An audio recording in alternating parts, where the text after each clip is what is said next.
Hello everyone, and welcome back to Music and Me 2023. If you haven't been here before, my name's Jlee. Thank you so much for coming to watch my vlog. Guys, so today we're going to be talking about performing.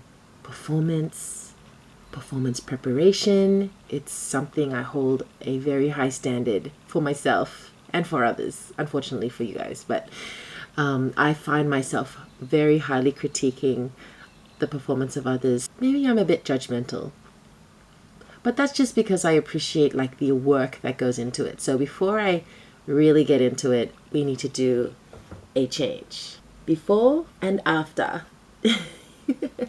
So this is kind of what I usually wear when I'm performing, mainly because I don't wear a lot of makeup, and this is a replica of a headdress that my mom wore when she's doing traditional dancing. So I loved it. I love the idea of the plain white feathers. It's not it's similar to, but not obviously not the same as what you'd see with other island performers, where it's like flowers all through and leaves. This is feathers. So yeah, this is kind of what I look like when I'm performing. The black t-shirt is what I would typically wear, or a black color, something plain, and that's so that the headdress and the necklace would stand out. So I want to talk to you guys about performing arts, performing and being creative. So not just like myself performing, but also the process of creating a performance. Everything about it is so much fun. It's like my favorite place, a place where I can see my vision become reality, collaboration and coming up with ideas on what to do, and thinking about the space, thinking about the stage, thinking about the costumes, the performance, the placements. I don't know why that's interesting to me, but probably one of my earliest memories of doing, I would say it's called a blocking, and that would be in drama class, not even to do with singing, but to do with creating space on a stage, which is also why I love musical theater. So if you can remember, I was wearing a Whitney Houston shirt before. She's one of the coolest performers, a storyteller, someone who sways your emotion. The way she sang, the way she portrayed a song. She's the type of artist that I grew up listening to, and she's the type of artist I watched and wanted to be more like. I've had the privilege to watch Mariah Carey live in concert. I cried. It was fantastic. I feel like Mariah Carey, even though she's performing, she's the diva of all divas, but it's more of a personal interaction. It's more real. When Whitney was on stage, there was always a little extra something, to push that song forward. So anyway, I wanted to talk about what performing means to me. To me, performing is expression. It is not just standing there and singing a song, but how you carry yourself, how you walk, how you move, how you use the space. It helps tell the story. It helps add meaning to the song that you're singing. I feel like how you perform is like the punctuation in a written text. It's the full stop, it's the comma, it's the long pause. You can use your whole body, you can use your legs, it's how you wear your makeup, it's in the clothes that you wear. For example, for me, I'm an introvert. I know that's weird because I'm on stage, but I find it really difficult to approach people and just be comfortable with a person. But on stage, when I'm singing and I'm relaying a message, I can come up to you and sing that line to you and connect with you. But in real life, I would be way more hesitant to do that. Performing allows me to play pretend. Whatever I lack in confidence in real life, I can put confidence in my performance. There's a purpose for it. It's for that short period of time. I can prepare for it. It's not impromptu. As I was thinking about it, it made me love performing even more. Just the fact that it lets me be the other parts of myself that I tend to hide more in my daily life. Performing and performing arts is a really great way to stretch creativity. As I mentioned in the beginning, I love the process of putting a performance together. So whether I'm in it or I'm just bringing a vision to life, the whole process is just fantastic to me.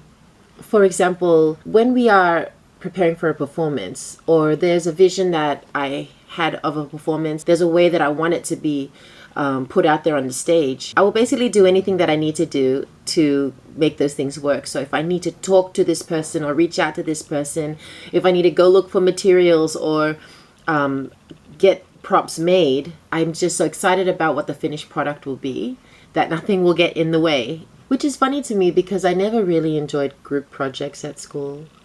They made me super nervous because I'm always worried what people will think about me.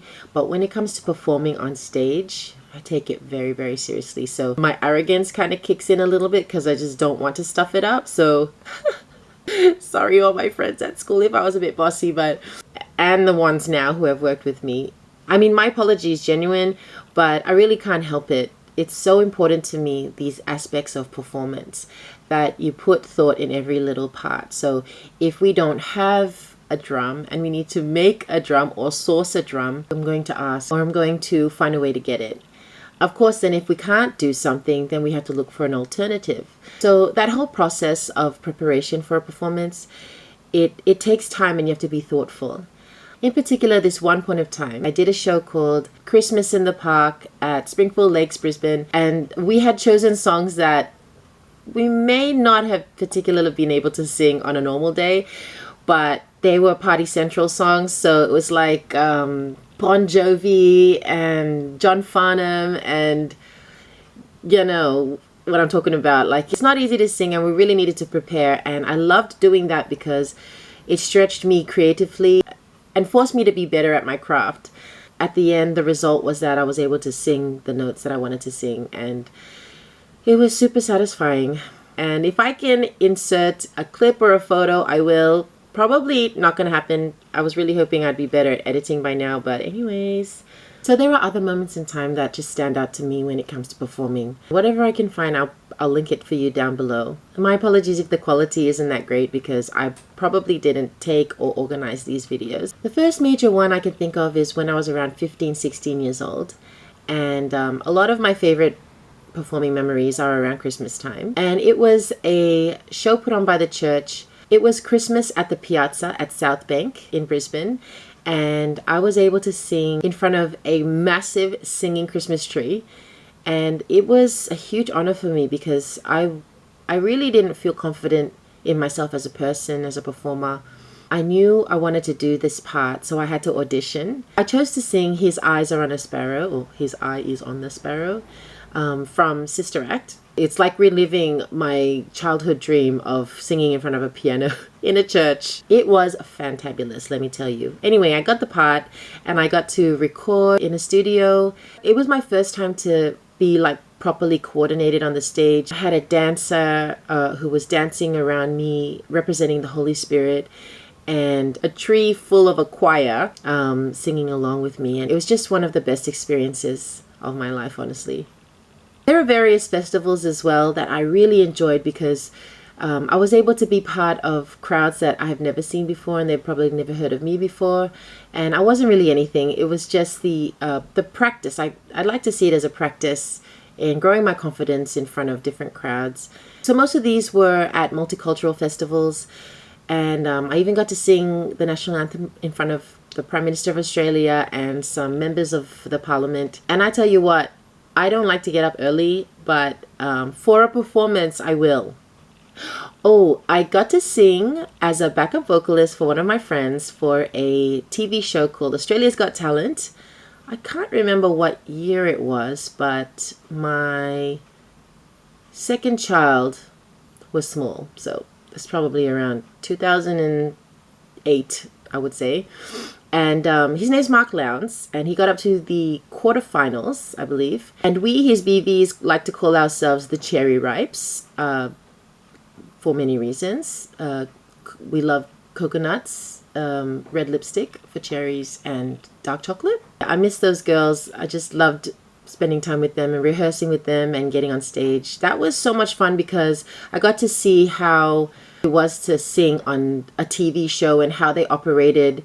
It wasn't what I expected it to be. There was a lot of pre-recording that we had to do so that the sound worked well in the studio, if that makes sense. So even though we did sing live, we practiced a lot, shucks. On the stage, it kind of sounded like we weren't really singing at all because we could hear our own vocals that we had pre-recorded, but I am sure that we were put out in the crowd. So I think it's to do with the echo or something like that. We got to work with like a costume department, and then we had to come up with moves, BV moves, you know, like the 1, 2 click. And of course, the Pacific Games, performing at the opening and the closing ceremony. The preparations up to that were, it was surreal, honestly.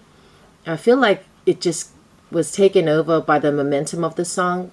I loved that people already knew the song before we got up there. I think it was special too because I was able to bring alongside some other people that I don't necessarily get to sing along with and see them experience something different, like getting in the full traditional bilas and representing their region. I was wearing like this cream pink pearly dress, so I wasn't wearing anything traditional, but it was still living a dream for me. Now these last two examples are really special to me because it wasn't just about the performance. In fact, one of them I didn't perform at all, but it was the vision becoming reality, like I mentioned.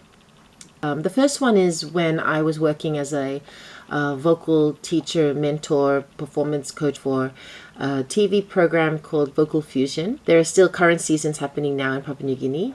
I got to organize the grand final for one of the years.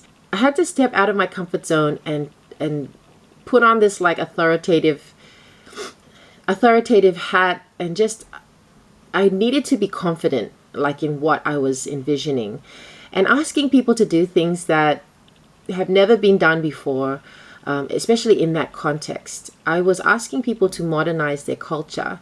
I didn't want to appropriate it. I wanted the authentic nature of it to come through, and the people that were performing it, who were culturally the right ones to perform it, to be part of this process as well. So it wasn't commercializing it or modernizing it in like for TV, but how can we see our culture in a different way? And for me, creativity is something that we can all connect to. So we got this beautiful dance from Oro Province, the butterfly dance, and they were able to do it to music that was absolutely nothing, had absolutely nothing to do with what they would normally dance along to it, but they did it, and it was super special. I wish I could give you guys an example, but basically they dance with these massive tapa cloths, and it has a beautiful design on it that reminds you of the patterns of a butterfly. And instead of having just the drums, like the garamut, the wooden drum, but it was also to this eerie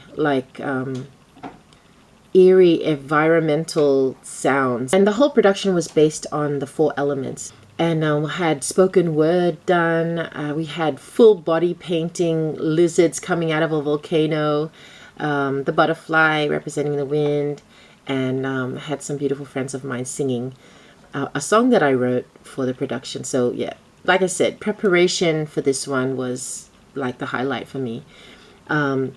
But a massive one that we did at the end of 2018 was to perform in Thailand. And it was a massive hall, people from all over the world watching. And this was us telling the story of the missionaries coming to the islands and what happened, how it affected our culture, and but the hope that they brought also. Even though there were many martyrs and there were many tragedies, it was a really special story for us to tell, because there are a lot of things that were introduced then that are still being performed today. It was also one of the first times I got to perform my original song like on an international stage. And that song is called A Victory in Unity. Actually, there's a video being done. It's already been shot, so it's just still in the editing stages. So hopefully I'll get to share it with you guys very, very soon. And so, yeah, those are the highlights of the performances that I've done. Of course, there's many more. Actually, I got to watch John Farnham live, and he was spectacular. I also got to see Tina Arena live, and that was a dream come true. I have no words. I was speechless. So I hope you guys enjoyed my story time about performing and performance, and I hope you guys are inspired to give performance a go. If it's something that you really want to do, just go for it. If you want any advice, just get in touch with me on this platform and I will be happy to comment and help you in any way that I can. So please like and share and subscribe to my channel if you haven't already. I would just love to see this channel get over 1,000 subscribers. So thank you once again. I'll see you in the next video. Bye.